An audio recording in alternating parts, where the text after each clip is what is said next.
Assalamualaikum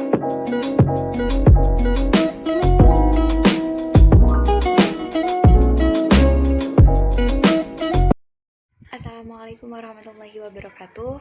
Sebelumnya, perkenalkan nama saya Eva Nurayati dengan NIM 19.032.11.00080 dari mahasiswa agribisnis kelas B.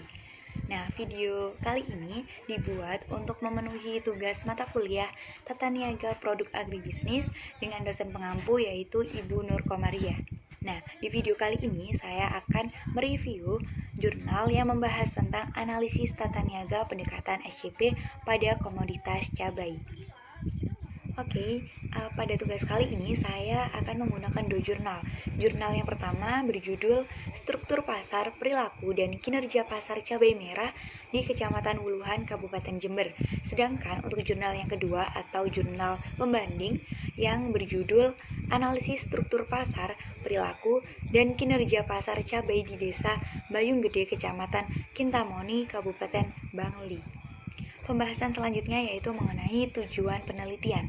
Pada jurnal yang pertama memiliki tujuan penelitian yaitu untuk mengetahui struktur pasar, perilaku pasar, dan kinerja pasar cabai merah di Kecamatan Wuluhan, Kabupaten Jember.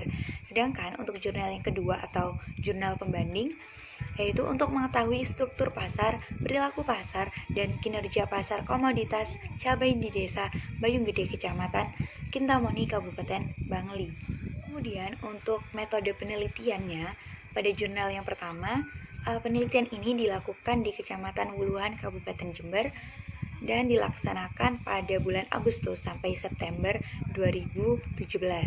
Sedangkan sampel dalam penelitian ini adalah petani cabai yang berjumlah 30 orang dengan 5 pedagang pengepul tingkat desa dan 1 pedagang besar.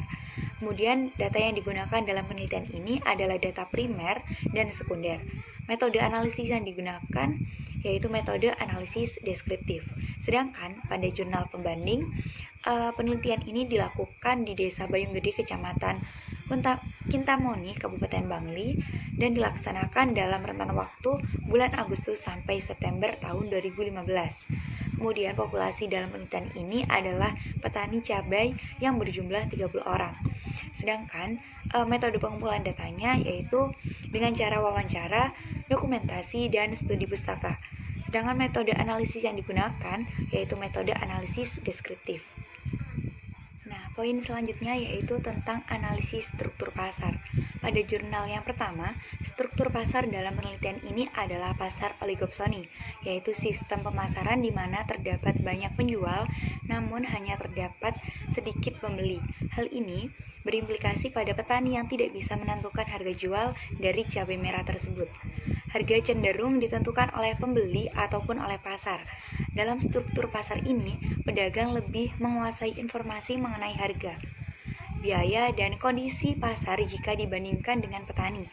Dari keadaan umum, struktur pasar pertanian tersebut dapat dikatakan bahwa struktur pasarnya berada dalam pasar persaingan tidak sempurna. Kemudian, hasil penelitian diperoleh dua macam rantai pemasaran. Saluran yang pertama terdiri dari petani, pedagang, pengumpul tingkat desa, pedagang pengecer, dan konsumen. Sedangkan saluran yang kedua terdiri dari pedagang pengumpul tingkat desa, pedagang besar yang juga sebagai pedagang antar kota, pedagang pengecer, dan konsumen. Kemudian pada jurnal yang kedua, analisis struktur pasarnya yaitu pasar persaingan tidak sempurna, yaitu struktur pasar duopoli karena hanya terdapat 2 pedagang pengecer yang terlibat dalam proses pemasaran tingkat desa. Kemudian lembaga-lembaga yang terlibat yaitu pedagang pengepul, pedagang antar kota, antar pulau, dan pedagang pengecer. Dan selanjutnya pada jurnal yang kedua ini terdapat tiga jenis saluran pemasaran. Saluran yang pertama terdiri dari petani, pedagang pengepul, pedagang pengecer, dan konsumen.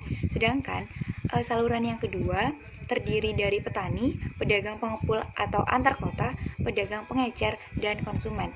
Kemudian saluran pemasaran yang ketiga terdiri dari petani, pedagang pengepul atau antar pulau, supplier, dan hotel. Nah, pembahasan selanjutnya yaitu mengenai analisis perilaku pasar. Pada jurnal yang pertama, hasil penelitian diketahui bahwa pemasaran cabai merah dilakukan sebagai fungsi pertukaran, fungsi fisik, dan fungsi fasilitas. Kesepakatan harga biasanya didominasi oleh para pedagang pengepul. Kemudian, strategi produk yang dilakukan adalah aktivitas vertikal yang berasal dari produsen ke konsumen melalui lembaga-lembaga pemasaran. Kemudian fungsi pertukaran tersebut dapat diartikan sebagai proses jual beli cabai dan dilakukan secara langsung setelah panen. Kemudian fungsi fisik dapat dijelaskan sebagai fungsi pengangkutan cabai merah dari tempat panen sampai ke gudang atau tempat penyimpanan sebelum cabai itu dipasarkan, baik di dalam kota maupun di luar kota. Kemudian fungsi fasilitas meliputi sortir, grading, dan pengemasan. Hal tersebut dilakukan dengan mengelompokkan cabai berdasarkan kualitasnya guna untuk memudahkan pemasaran dan dapat dilakukan sebagai upaya meminimalisir kerusakan cabai merah hingga sampai pada tujuan.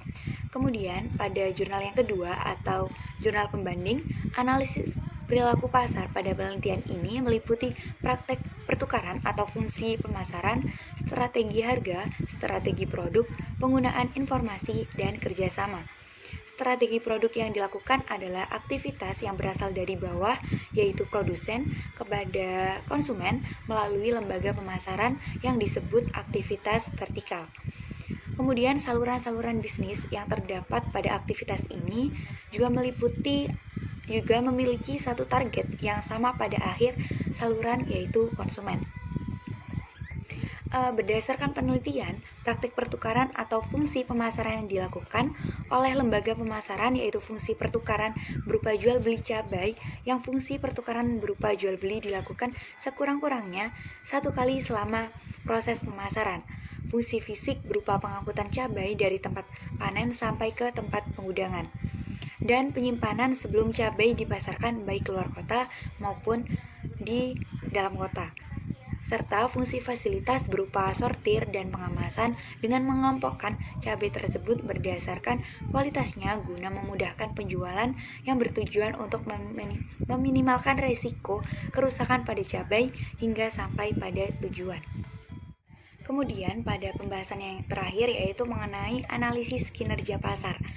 Pada jurnal yang pertama, kinerja pasar dalam penelitian ini meliputi margin pemasaran dan juga farmer share. Kemudian lembaga-lembaga pemasaran yang terkait yaitu seperti pedagang pengepul, pedagang besar yang juga sebagai pedagang antar kota, dan juga pedagang pengecer. Kemudian dapat diketahui dari tabel di samping bahwa besarannya margin pemasaran pada rantai pemasaran 1 itu lebih kecil dibandingkan pada rantai pemasaran yang kedua. Hal tersebut terjadi karena rantai pemasaran kedua lebih panjang dibanding rantai pemasaran yang pertama, yang juga dapat diartikan bahwa rantai pemasaran pertama lebih efisien dibanding rantai pemasaran yang kedua. Kemudian besarnya farmer share pada saluran pertama yaitu sebesar 15,62% dan saluran pemasaran yang kedua yaitu sebesar 10,64%. Jadi berdasarkan hasil tersebut dapat diketahui bahwa pemasaran itu belum berjalan efisien karena bagian yang diterima petani terlalu kecil dibandingkan dengan harga yang dibayar oleh konsumen. Hal tersebut mengindikasikan bahwa harga beli di tingkat produsen itu terlalu murah jika dibandingkan dengan harga yang dibayar oleh konsumen terakhir. Kemudian tidak efisiennya pemasaran cabai merah juga dapat dilihat dari biaya pemasaran yang lebih tinggi dibandingkan dengan harga produk yang dipasarkan. Kemudian pada jurnal yang kedua atau jurnal pembanding, kinerja pasar dalam penelitian itu meliputi margin pemasaran, farmer share, dan juga efisiensi pemasaran. Penyesuaian dilakukan oleh lembaga pemasaran yang terdiri dari pedagang pengecer dan pedagang pengepul yang sekaligus bertindak sebagai pedagang antar kota dan pedagang antar pulau pada struktur pasar monopsoni karena hanya terdapat satu orang pembeli yaitu pedagang pengepul dari banyak penjual yaitu petani.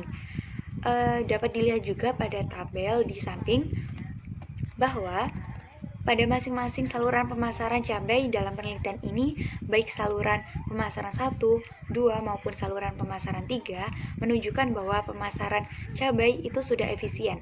sebab biaya yang dikeluarkan untuk memasarkan cabai itu lebih rendah dari nilai produk yang dipasarkan dan margin pemasaran di setiap saluran itu tidak terlalu besar perbedaannya. Kemudian nilai margin pemasarannya juga berpengaruh terhadap nilai dari farmer share dan juga efisiensi pemasaran. Semakin rendah margin pemasaran, maka nilai farmer share semakin tinggi dan nilai efisien semakin kecil.